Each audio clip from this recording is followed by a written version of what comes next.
Hello, this is Rusty. Welcome to another video. I am considering Games Layer and their video, Atheists and Agnostics Can't Respond to Gemini AI's Synopsis of Our Conversation. So I'm about to respond to their conversation, and I've used Copilot to do it, because why not? So I have it all in text here that I've summarized and... Right. So I've listed out in the number of times the fallacy occurs, so as they occur through the video. Then we'll move on to rhetorical devices that the video creator has used, some of which will be down to Gemini AI itself and how it structured it. And we have an overall assessment which takes all of the inputs that I gave Copilot and Copilot's intermediate output to me and then compiles them all. The final assessment was done at the end after I had input all of the argument and Copilot had run its preliminary assessments. And then we have a Steelman version at the bottom to see if we can get any further learning from the video. So let's go through. Circular reason and begging the question. The argument assumes that language is fundamental to consciousness and existence, and uses this assumption to prove itself. If consciousness or perception can exist independently of language, the foundation of the argument weakens. The passage assumes that thought requires language, then asks how language could have emerged from a non-linguistic state. Sounds a lot like an argument from ignorance, doesn't it? If thought can exist without language, e.g. instinctive reactions or non-verbal cognition, then the supposed paradox dissolves. Reification. It treats language as an independent, objective force with inherent structure, rather than a socially constructed and evolving system. While language is powerful in shaping thought, equating it with the fabric of reality or divine essence stretches its role beyond evidence-based reasoning. While mathematics describes reality with precision, it does not necessarily mean reality itself is structured as a language. The passage subtly transforms a conceptual tool into a fundamental property of the universe. Category error. The argument shifts between human language, mathematical notation, quantum signals, and purported divine utterances, treating them as the same phenomenon when they serve vastly different functions. Linguistic communication, scientific signaling, and theological expressions operate under separate principles. Equivocation. The discussion of binary code subtly shifts definitions. It begins by discussing language as a broad interpretive system, but then compares it to simple binary logic. This switch can mislead the reader into thinking that linguistic meaning is as rigid as digital signals.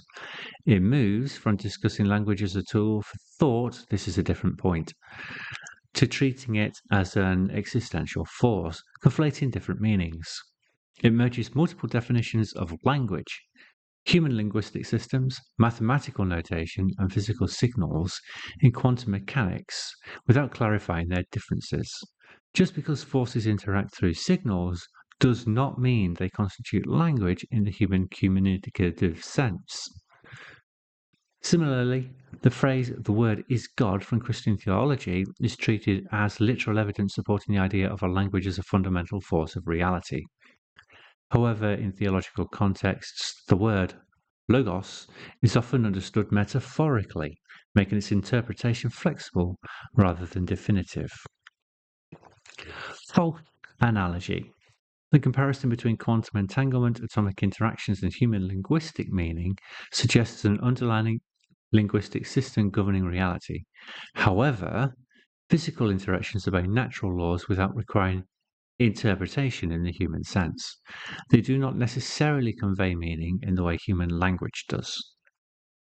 The comparison between human linguistic structures and religious creation narratives, e.g., Genesis 1, John 1, Quran 3, Om in Hinduism, assumes they are discussing the same fundamental concept of language, when they may instead be using metaphorical or theological interpretations. Appeal to tradition and authority. The argument reinforces its claims by citing religious texts and doctrines, presenting theological concepts as validation rather than interpretations. While religious traditions offer perspectives on creation, they do not serve as empirical proof, and that is purported creation. Assumption of universality. It presents selflessness as the defining characteristic of reality, assuming it is a necessary force behind complexity and existence. However, evolutionary and scientific perspectives suggest that survival instincts, competition, and self-interest also shape reality. False dichotomy. The text implies that thought without language would be severely limited, if not impossible. However, many forms of perception, intuition, and emotional cognition happen without linguistic structure. False premise. It assumes that the binary system must lead to infinite regress in meaning assignment. While meaning certainly depends on interpretation, language does not necessarily require an endless chain of definitions. Natural languages evolve organically, often grounded in shared experiences, gestures, and social conventions. Non sequitur. The argument suggests that quantum entanglement implies a deeper interconnectedness, similar to language. However, entanglement does not involve conscious interpretation or communication. It is a physical phenomenon governed by quantum mechanics, unrelated to linguistic meaning. Sometimes we call this particular attempt at an argument an appeal to woo. Appeal to complexity. The passage implies that because reality is complex, it must require a pre-existing, more intricate language-based framework. However, complexity can emerge from simple systems through evolutionary and self-organizing processes, so the assumption may not be warranted. My emphasis there should be, so the assumption may not be warranted. I should have, may not be warranted. It's a slightly different meaning. Assumption of eternity, unsupported premise. The idea that language and consciousness are co-primary and eternal is presented as a solution to avoid a paradox, but it is not necessarily a proven truth. It assumes both have always existed without offering evidence. Teleological argument. The argument suggests that selflessness is a foundational driving force behind complexity and life. While altruism exists in nature, it is often explained through evolutionary mechanisms rather as an inherent universal principle. Confirmation bias. The argument selectively focuses on Christianity due to its emphasis on selflessness and divine language, but it does not critically compare it to alternative viewpoints that might contradict or challenge the premise. Appeal to tradition. The argument invokes long-standing theological concepts such as creation through divine utterance as evidence for its philosophical claim. However, tradition alone does not necessarily validate an argument's logical coherence. Assumption of universality. I thought we'd done that one. We have another instance of it, apparently. It assumes that selflessness is the defining characteristics of reality and language without exploring counter-arguments, such as self-interest being a fundamental force in evolutionary processes or survival. That is very similar to the one we did, so it's a reiteration of a previous fallacy. Let's move on to the rhetorical devices. Imagery and hypothetical scenario. The opening frames the universe without language in stark terms, evoking an unsettling sense of isolation and unfamiliar consciousness. Appeal to definition. The passage defines language in a way that strengthens its later claims, but the definition itself may be contestable. Appeal to intuition.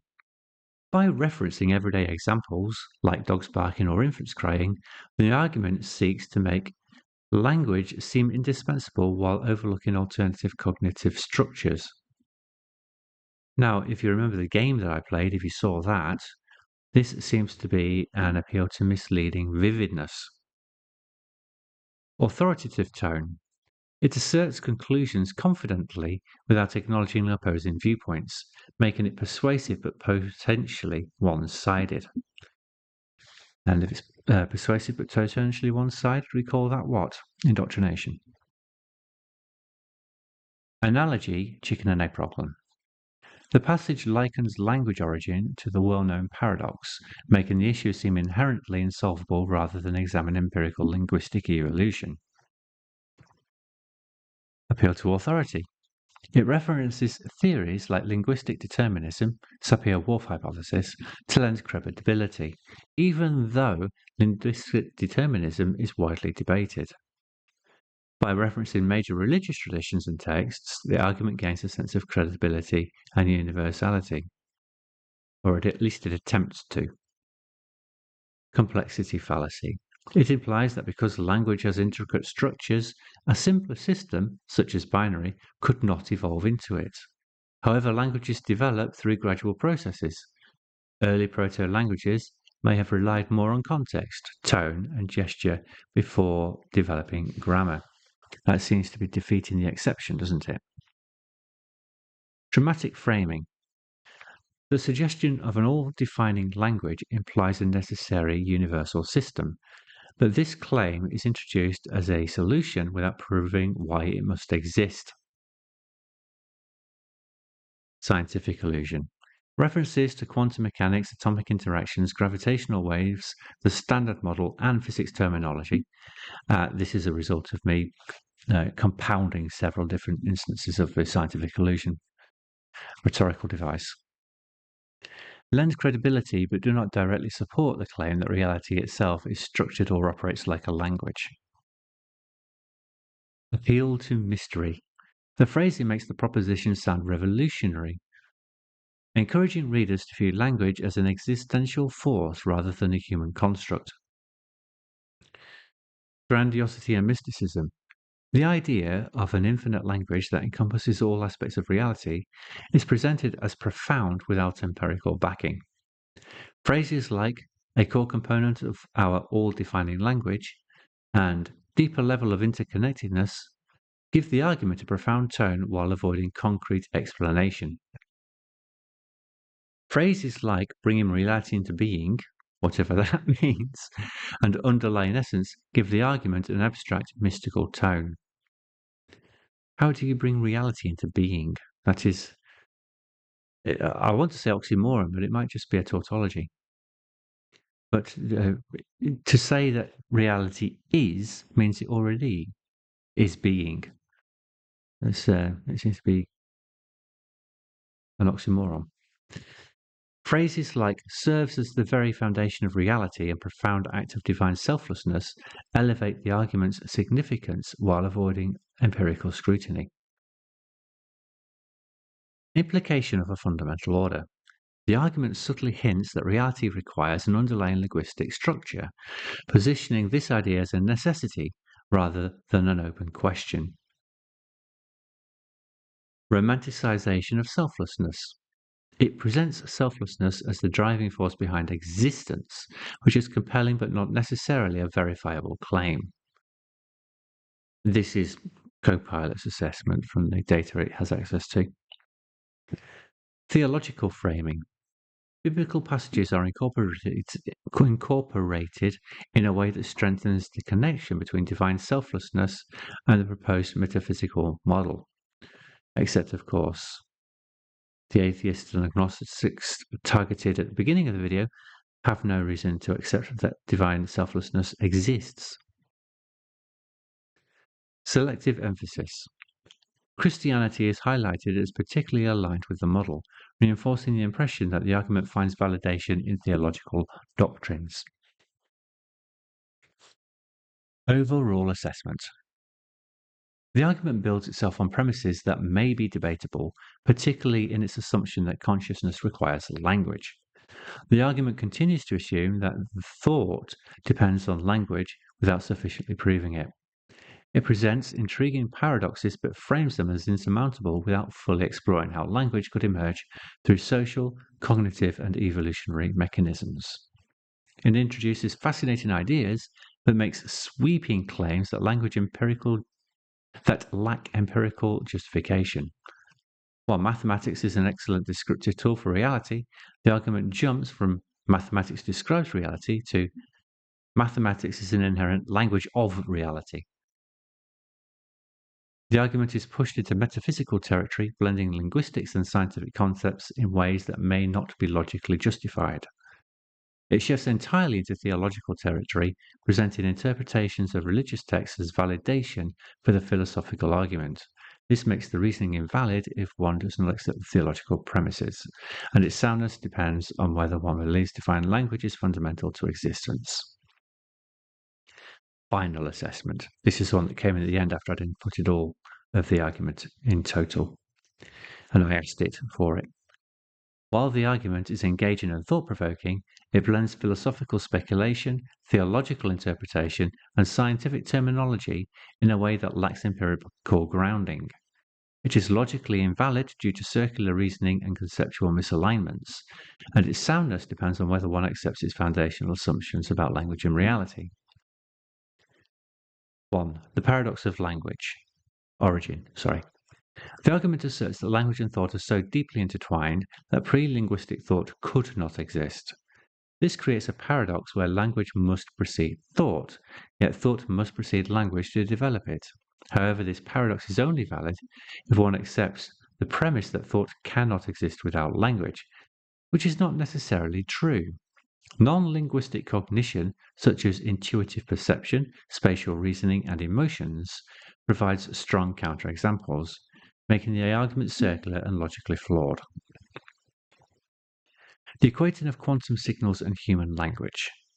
The passage moves from describing linguistic signals, e.g. gestures and words, to discussing quantum interactions like entanglement and electromagnetic forces, implying they follow the same interpretive process.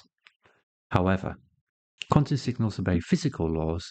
They do not require interpretation by conscious entities. Linguistic meaning is assigned rather than intrinsic to signals, whereas physical interactions occur naturally. Thus, the claim that quantum signals function as a form of fundamental language is a category error, leading to an invalid conclusion. The assumption that language is fundamental to reality. By stating that language is an eternal, all-encompassing force underlying existence, the argument begs the question, assuming the conclusion it seeks to prove. There is no empirical evidence that reality itself depends on linguistic structures. While mathematics effectively describes nature, it does not mean that the universe itself operates like a language. This assumption is unsubstantiated and makes the reasoning invalid. The selective emphasis on religious texts. The argument frames Christian theology as uniquely supporting the proposed model, particularly by interpreting the word as evidence of divine language. However, the phrase in the beginning was the word, logos, is theological, not a literal statement about language. Other traditions use different metaphors for creation, e.g. Hinduism's Om, Taoism's natural order. Yet the argument does not consider these with equal weight. This selective emphasis uses confirmation bias, meaning the conclusion is invalid due to selective reasoning. Final verdict. The argument commits multiple logical errors, including circular reasoning, reification, category errors, and unproven assumptions. Because these issues prevent the premises from logically leading to the conclusions, the argument is invalid overall. Then I asked it, were it possible to steelman the argument? A steelman version of this argument would refine its reasoning, eliminate logical fallacies, and present a more balanced perspective without relying on theological assumptions or reified metaphysics. Here's a revised version that strengthens the argument while avoiding its key weaknesses. I haven't analysed this argument yet myself. I'm proposing it as the output that Copilot came up with. So the work still remains to actually analyse it ourselves. Steelman argument. Language is a fundamental cognitive and structural force. The role of language in cognition and perception. Language is a powerful structuring mechanism for human thought. While it is not strictly required for all forms of cognition, language significantly enhances our ability to categorize, abstract, and analyze information. Studies in cognitive science demonstrate that linguistic frameworks shape memory, problem solving, and conceptualization, suggesting that language is deeply intertwined with consciousness. However, that does not imply that thought cannot exist without language. Non-linguistic cognition occurs in both humans and animals, as seen in visual processing, emotional responses, and implicit reasoning.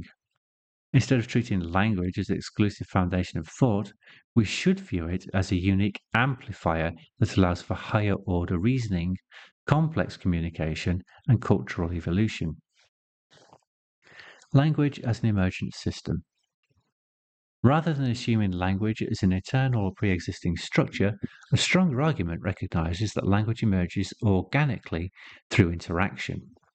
Early proto-languages likely began as simple signals and gestures, gradually evolving into structured symbolic systems.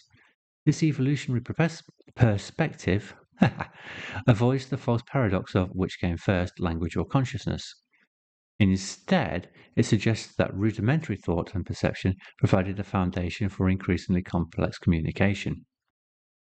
Binary signaling, e.g. on-off, presence-absence, serves as an essential mechanism in both biological and digital systems, reinforcing that simple differentiation can lead to more sophisticated expressions of meaning. While binary states do not inherently contain meaning, they can acquire meaning through relational structure, demonstrating that language can build upon fundamental distinctions without requiring an infinite regress. Language is a framework for information processing. Moving beyond human communication, structural parallels between language and information exchange exist in various domains. Mathematics provides an abstract symbolic system for describing reality. Physics relies on relational structures and interactions that can be modeled using formal languages, such as equations and algorithms. Biological systems process signals at molecular and neurological levels, enabling adaptive responses. However, these systems should not be equated directly with human language. The original argument conflated communicative meaning with physical interactions, leading to a category error. A better approach acknowledges that while structured information exchange occurs across disciplines, human language is distinct due to its symbolic, interpretive, and contextual nature. The metaphysical interpretation. Instead of asserting that language is an intrinsic force of reality, we can posit that structured communication mirrors deeper patterns of order in nature. Philosophers and linguists have long debated whether mathematical logic and semantic meaning reflect fundamental properties of the universe or are simply highly effective tools of human understanding. This refined perspective removes the assumption that reality itself is built from language, while still recognizing that structured representation enables deeper comprehension of the world. It also avoids treating religious narratives, such as creation through the word, as empirical proof, instead viewing them as symbolic frameworks that express human attempts to grapple with fundamental questions. Why this version is stronger. It avoids circular reasoning and infinite regress. It acknowledges alternative forms of cognition beyond language. It frames language as emergent rather than pre-existing. It recognizes structured communication without equating it with linguistic meaning. It removes unnecessary metaphysical assumptions while preserving conceptual depth. Well, there we go. That was Copilot's ability to take the argument and analyze it and come up with a Stillman version, which, as I said, still needs to be analyzed, and we have to go through the data to see whether the premises that it put forward are supported by the actual evidence that we have. So that is a task that the person who created the video could choose to follow up on if they have a continued interest in the subject. After all, I'm not trying to prove the alternative model. What I'm offering here is an attempt at making a argument that doesn't suffer from the logical fallacies and rhetorical devices of the original. That was aided by AI, just as their argument in the first place was a product of a synopsis of a conversation that was being used as an argument against atheists and agnostics. Now, after I'd processed the argument here with Copilot, I asked it a few devil's advocate questions. Like, for instance, the creator of the video asserted that atheists and agnostics weren't able to answer the question. Now, a large language model AI was able to answer the question after I prompted it what I wanted it to do. So I broke the argument up into sections, asked it to analyze it for potential logical fallacies and rhetorical devices, and then it did that. And the response that it returned was that the argument appeared to be invalid, used a ton of unsupported assertions, and of course, we read all the rest of it already. So you now have an idea of what it came back with. Now, AI does not inherently hold beliefs. So by definition, under some definitions of atheism, it is an atheist. Now, under other definitions, of course, it's not a person, so it's not an atheist.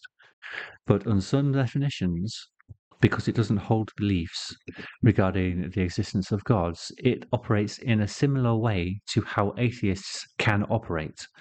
It uses a logical system, a rational system, in order to assess the argument being made and whether the argument leads to the conclusion that it purports to lead to. So just as the AI is able to assess the argument without a theological motivation, so an atheist is able to assess the argument without a theological motivation. And that was the devil's advocate question I asked it. There you go. So although I've used AI to get an answer, the processes that the AI use are able to be used by atheists and agnostics. They're even able to be used by other theists to say that the argument's not valid. So this happened in the early church fathers and also Thomas Aquinas.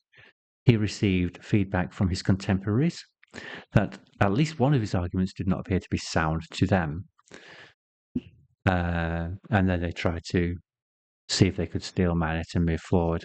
I don't know whether they made much progress with it off the top of my head, which is the perfect. If I can imagine a perfect God, then it must exist. I can't remember the technical name of that argument, but the response to it was the perfect island. If I can think of a perfect island, then it must exist in reality. I don't know if they just dropped it and said, you know what, it's just a waste of time. It's not even the reason why anybody believes. So there we go. That's the response to the question. And I think we've demonstrated that there's no reason why an atheist or an agnostic wouldn't be able to answer this question. And we'll come to the obvious conclusion that the title was clickbait anyway. It wasn't really a challenge. It was clickbait to drum up some viewership. Well, you have some viewership. You also have a particularly lengthy response that identifies all of the potential fallacies and the rhetorical devices that were employed to try and persuade people about this argument. That'll do for me for now. Goodbye.